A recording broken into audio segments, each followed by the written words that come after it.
Dámy a pánové, vítám vás na tiskové konferenci hnutí SPD a hned na úvod předávám slovo předsedovi Poslanecké sněmovny a předsedovi hnutí SPD, panu Tomio Okamurovi, na téma zmražení platů politiků. Vážené dámy a pánové, hnutí SPD podalo společně s našimi novými koaličními partnery ANO a Motoristé návrh zákona na zmrazení platů politiků na 5 let. O tom jsme vás již informovali. Aktuální situace je však taková, že strany dosluhující Fialovy vládní koalice nám tady návrh blokují, přestože máme ve sněmovně většinu. A sdělili, že chtějí využít zákon o jednacím řádu sněmovny, aby 2 jejich poslanecké kluby zablokovaly přednostní nebo urychlené projednávání. A po mém včerejším jednání s vedením Senátu jsme zjistili, že ani od Senátu jsme nedostali kladnou odpověď na náš požadavek, zdali by urychleně tento zákon projednali ještě do konce roku. V Senátu má také většinu Fialova vládní koalice. Takže v současné době to vypadá tak, že pakliže Fialova vláda, která nám ze zákona musí dát do 30 dnů stanovisko k tomu našemu návrhu, a jak tak vidíme, tak otálí. Jo, my bychom potřebovali, aby to stanovisko nám dali tento týden, protože potom bychom to i hned mohli projednat ve sněmovně, tak to zatím vypadá, že využijí tu jejich 30denní lhůtu a tím pádem by to znamenalo, že bychom mohli projednat ten návrh zákona o zamrazení platů až od 5. ledna příštího roku. Takže kvůli Fialově vládě v demisi a kvůli stranám dosluhující Fialovy vládní koalice se nám zřejmě nepodaří zamrazit ty platy politiků od 1.1., přestože my to máme podáno, chceme to projednat podle paragrafu 90, ale oni mají ze zákona možnost nám to tady zdržovat a určitou dobu blokovat. Takže my dál budeme zamrazení platů politiků samozřejmě prosazovat, tím pádem by se posunula účinnost. Jo, tím pádem by to bylo ve standardním řízení, protože Fialova vládní koalice už řekla, že nám zablokuje zrychlené řízení, protože řada občanů se ptá, když máte většinu, tak to prosaďte. No jenže jednací řád, zákon o jednacím řádu nám to neumožňuje prosadit ve zrychleném řízení, když nám to zablokují ostatní strany. Takže jsem vám chtěl dát tuto informaci a opravdu v době rekordního zadlužení a rostoucích životních nákladů nevidíme žádný důvod, aby si politici zvyšovali platy. Chceme zamrazit na 5 let platy politiků. A my prostě trváme na tom, že politici mají začít šetřit u sebe a být solidární s ostatními občany, kteří se vinou vlády Petra Fialy, která je v demisi, dostávají do finančních potíží. Takže jsem vám chtěl podat dílčí informaci, makáme na tom dál a chceme zamrazit platy politiků přes odpor dosluhující stran Fialovy vládní koalice. Děkuji. Nyní poslanec Miroslav Ševčík k tématu státní rozpočet. Dámy a pánové, vážení novináři, zákon o státním rozpočtu je považován v normálních společnostech za nejdůležitějším zákonem roku. Bohužel to, co nám bylo předloženo, tak porušuje všechny zásady. Zásadu pravdivosti, úplnosti, reálnosti a transparentnosti. Ten zákon, tak jak byl předložen, tak je lživý, neúplný a nereálný. Mně připadá, že nám ti zákonodárci, respektive ti ministři, kteří nám to předložili, tak se chovají jak malá smráďata, když lžou, když něco provedou a sami se dostávají do situace, že vlastně kdyby měli předložit ten zákon pravdivě, tak samozřejmě porušují zákon o rozpočtové odpovědnosti a porušili by ho už oni při tom předložení. Například víte už dlouhodobě, že chybí v Státním fondu dopravní infrastruktury 37,5 miliard. Mimo to ale tam chybí další náklady, které jsou spojené s mandatorními a pseudomandatorními náklady ve výši 3 miliardy. Chybí tam peníze ke kofinancování projektů z Evropské unie ve výši 8 miliard. Na ministerstvu zemědělství chybí finanční prostředky na kofinancování zase projektu Evropské unie ve výši 7 miliard. Na ministerstvu zdravotnictví se jedná o 1 miliardu. A teď, když bychom se dostali na ministerstvo práce a sociálních věcí, no tak může tam chybět až 32 miliard. Je potřeba si uvědomit, že za poslední rok této hrůzné vlády se zvýšila nezaměstnanost o 50 000 lidí. Je nejvyšší od roku 2016. Je nejnižší počet volných pracovních míst od roku 2016. Takže prosím, Je to jasně lživý zákon, který předložili a je nereálný. O to víc mě mrzí, že ta nenasytnost těchto rádoby politiků jde tak daleko, že si nechtějí šáhnout na své platy a že chtějí týct těch, kteří jim vlastně na ty platy přispívají v rámci veřejných financí. Takže to je hanebnost první třídy. Děkuji za pozornost. Nyní poslankyně Markéta Šichtářová též k tématu státního rozpočtu. Dámy a pánové, jako ekonom chci vysvětlit, proč je aktuální návrh státního rozpočtu podvodem. Zákon o rozpočtové přiměřenosti je v tuto chvíli už porušen bez ohledu na to, jaká čísla jsou v rozpočtu napsána, protože ta čísla jsou v tuhle chvíli nepravdivá. Kdyby ten rozpočet byl přijat v takové podobě, v jaké v tuhle chvíli je napsán, tak jednoduše nevyjde a na konci roku nutně bude schodek vyšší, protože ten schodek je v tom rozpočtu už zakomponován v tuto chvíli.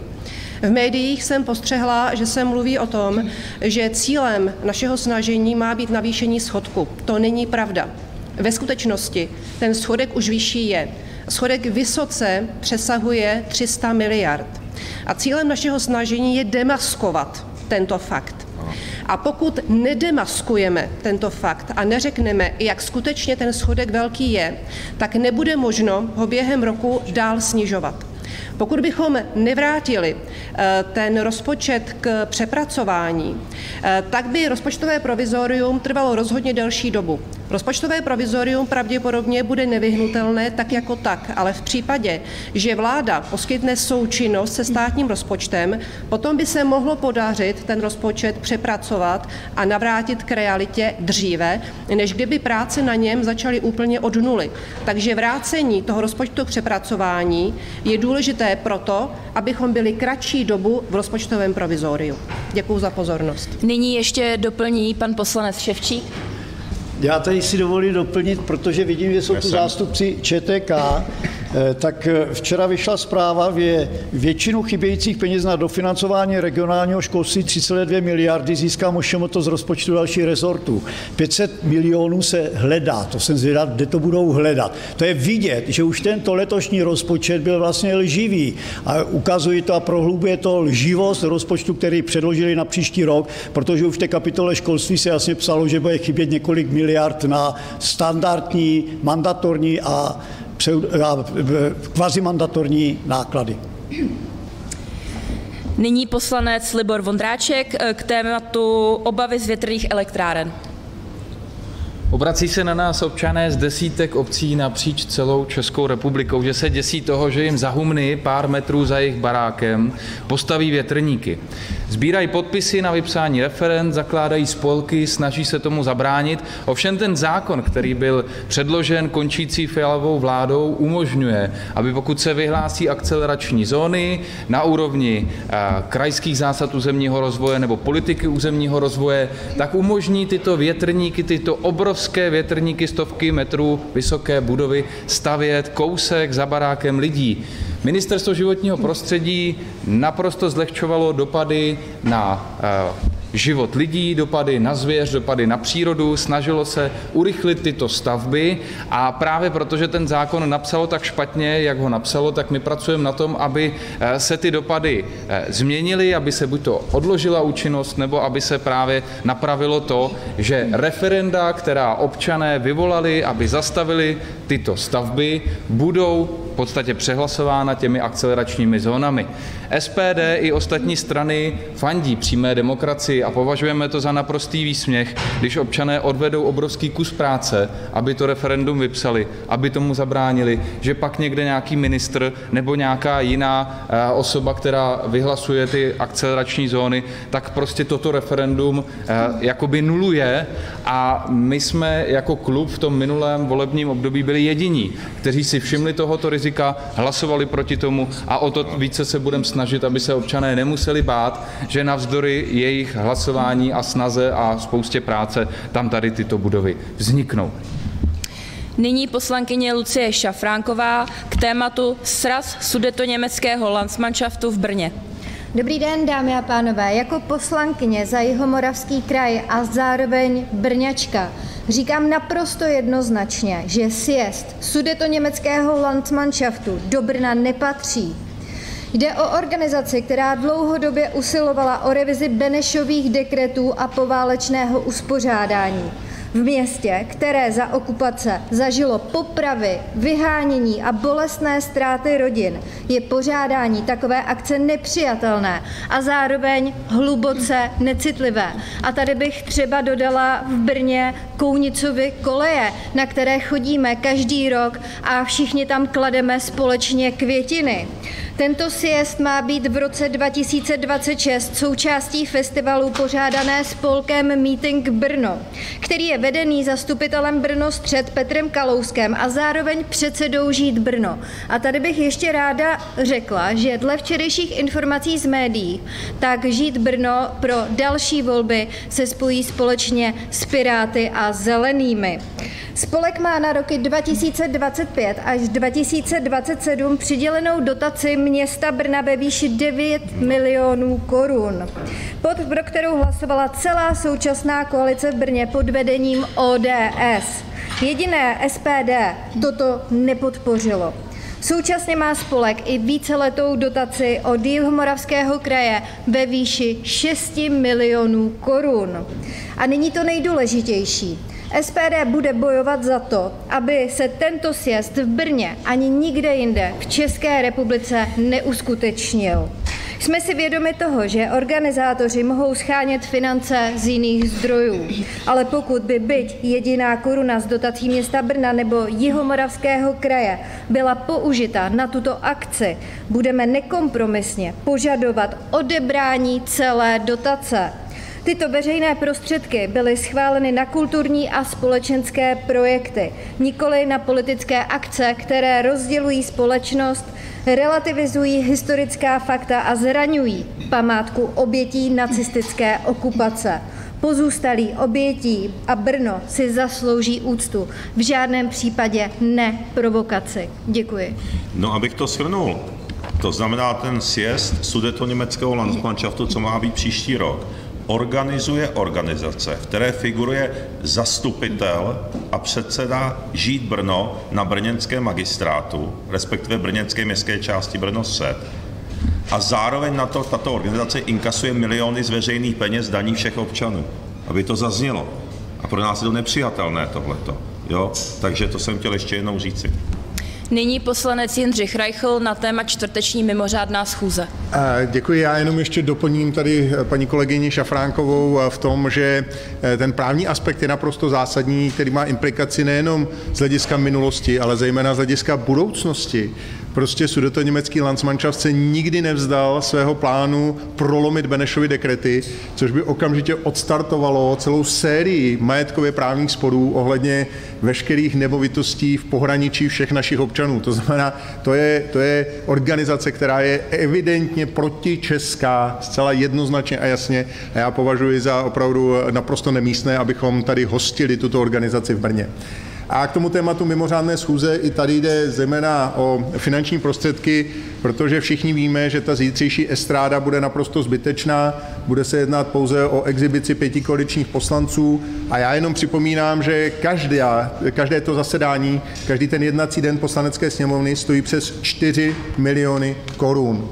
To znamená, že si poslanci pětikoalice zítra za 4 miliony korun udělají svou vlastní sebeprezentaci, kde se nedozvíme vůbec nic, všichni to víme dopředu a bude to naprosto zase další zmařené prostředky našich poplatníků, kteří prostě je budou muset zaplatit ze svých daní. A v neposlední řadě pětikoalice dlouhodobě kritizovala SPD za to, že tady měla například dlouhé projevy a že obstruovala, ale SPD, včetně pana předsedy Okamury, se snažila zabránit okradení důchodců v podobě snížení valorizace, snažila se zabránit prodloužení totalitního pandemického zákona, kdežto tahleta schůze, mimořádná schůze, nemá se zájmy občanů České republiky vůbec nic co společného, nedozvíme se tam vůbec nic, bude to promrhaný čas, promrhané peníze a ten střet zájmů prostě jednoduše neexistuje, každý právník vám to může potvrdit, takže naprosto zbytečná schůze, naprosto zbytečné 4 miliony vyhozené z peněz našich daňových poplatníků. Nyní dávám prostor pro dotazy médií. Ano, pan Vašek, Česká televize, prosím. Petr Vašek, Česká televize, dobrý den. Já měl 2 dotazy, pravděpodobně na pana předsedu Okamuru. Ten první k rozpočtu. Vlastně je evidentní, že bude rozpočtové provizorium. Jaká je představa SPD o té délce toho provizoria? Protože evidentně to bude už na vaší vládě. Andrej Babiš nám to tady ráno potvrdil, že ten rozpočet že počítá, že vláda to nepřepracuje tak, jak chcete, takže to bude na té nové vládě. Jako máte nějaký časový harmonogram, dokdy byste chtěli, aby rozpočtové provizorium skončilo v rámci té nové vládní koalice? A druhá otázka, dnes jde Andrej Babiš na Pražský hrad za panem prezidentem, tak jestli vy čekáte třeba od té schůzky, že po ní by mohl vlastně, a pokud je to i s vaším svolením, Andrej Babiš vlastně zveřejnit ta jména nominantů do vlády, včetně těch vašich. Děkuji. Děkuji, já odpovím na dotaz České televize, protože od 10 řídím schůzi sněmovny, takže pak se omluvím, ale zůstávají tady další. Tak já to vezmu odzadu, ano. My jsme v rámci té naší koaliční rady včera sdělili, že bychom si přáli za SPD, aby jména ministrů, kandidátů byly zveřejněny co nejdříve. Dohoda je taková, že se pan předseda Babiš jako pověřený k sestavení vlády zeptá dneska v rámci jednání pana prezidenta, jestli to tedy může zveřejnit, nebo zdali si to zveřejní pan prezident. Pakliže pan prezident řekne na tom dnešním jednání o 2 hodin, že to můžeme zveřejnit, tak hned, jak pan předseda by vyšel tedy z toho Pražského hradu, tak by ta jména, ten seznam zveřejnil. Takže ten scénář se bude odvíjet od té dohody. Co se týče rozpočtové provizorium, my chceme, aby bylo co nejkratší.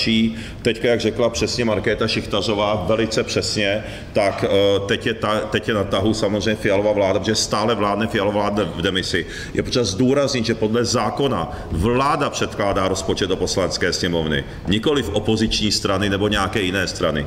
Takže to plná odpovědnost Fialovy vlády v demisi. Nikdo jiný ten rozpočet nemůže do sněmovny předložit. To je potřeba zdůraznit. Podle zákona pouze vláda ho může předložit a je úplně jedno, jestli je v demisi nebo není v demisi. Takže je to plná odpovědnost Fialovy vlády. Nevyvlíknou se z toho ani podle zákona.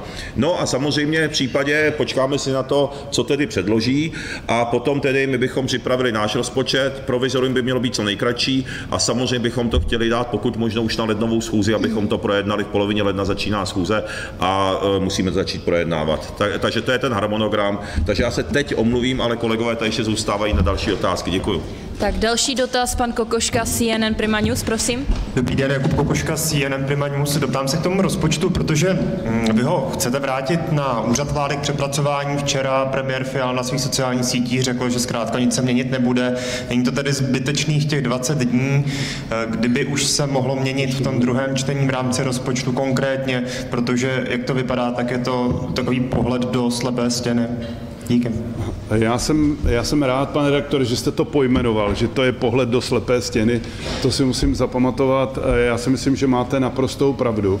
Ale čí je to odpovědnost? Je to odpovědnost 5 koaliční vlády. My jim ten rozpočet vrátíme, řekneme, že to, co tady citovali i moji kolegové, že je netransparentní, že je nepravdivý, že tam chybí další peníze na mandatorní a kvazimandatorní výdaje. A s takovou situací my prostě nemůžeme nic jiného dělat, než jim to vrátit. A chápeme, jestli, a já jsem přesvědčen stejně jako vy a další, že pan Stanjura a pan Fiala a Petr s tím nebudou nic dělat, protože s tím neumí nic udělat. Jo? A stejně to nakonec bude na nás. My samozřejmě už si budeme hledat ty možnosti, co s tím udělat, ale jistě pochopíte, že nic jiného, než jim to vrátit a říct, dejte nám rozpočet, který bude pravdivý, reálný, s deficitem, který bude ne 280, ale 380 miliard, to by tu věc vyřešilo a my bychom stejně se snažili, aby jsme byli rozpočtově odpovědní, ten deficit ještě snižovat co nejvíc by to šlo, aby jsme hospodařili s co nejnižším deficitem. Já bych to ještě doplnila. Ta pointa je v tom, že na tom rozpočtu se samozřejmě pracuje už v tuto chvíli i v našich řadách. Ale normální rozpočtový proces probíhá tak, že někdy na jaře se začne připravovat státní rozpočet a na podzim je hotový ke schválení. To znamená, že 3/4 roku se pracuje na jednom rozpočtu. Nyní to musíme udělat ve zkráceném řízení. Pokud ovšem teď vrátím rozpočet přepracování, možná odstupující vláda nevyhoví, ale pokud ano, tak nám tím pomůže a zrychlí to. A my to musíme zkusit. A samozřejmě, že i v našich řadách budeme pracovat na přepracování rozpočtu. Ale alespoň zkusíme, že třeba úředníci stávající vlády se k tomu připojí a ještě ten proces urychlí. Takže to není žádné zdržování, to je jenom pokus o urychlení a o zkrácení provizoria. Prosím, dámy a pánové novináři, apelujte na tuto vládu. Nemůžou být přece líní a zhnilí a nepracovat tak, jak by měli. To znamená, vyzvěte, ať to dopracují, zreální a nepředkládají nám tady něco, co je lživé. My přece nemůžeme souhlasit s tím, když víme, že to je lživé, že to budeme schvalovat. Prosím, to po nás nechtějte. My nejsme takový lháři jako oni. Já, jenom jednu větu doplním. Prosím vás pěkně, uvědomujeme si všichni tu neuvěřitelnou aroganci vlády Petra Fialy, kdy ona dopředu nám říká, my nic dělat nebudeme. Ta vláda odpovídá Poslanecké sněmovně, my ji k něčemu zavážeme a oni v podstatě nám dopředu říkají, my se tím absolutně nebudeme zabývat. To je prostě jenom ukázka toho, že ta vláda přišla s taktikou po nás potopa. Oni nechtějí pomáhat České republice, oni se chtějí jenom vyvinit z toho, že připravili šlendrián, že připravili podvodný státní rozpočet. Nic víc, nic míň. Nyní končím tiskovou konferenci a přeji všem zúčastněným krásný den. Děkujeme, pěkný den. Děkujeme. Nashledanou.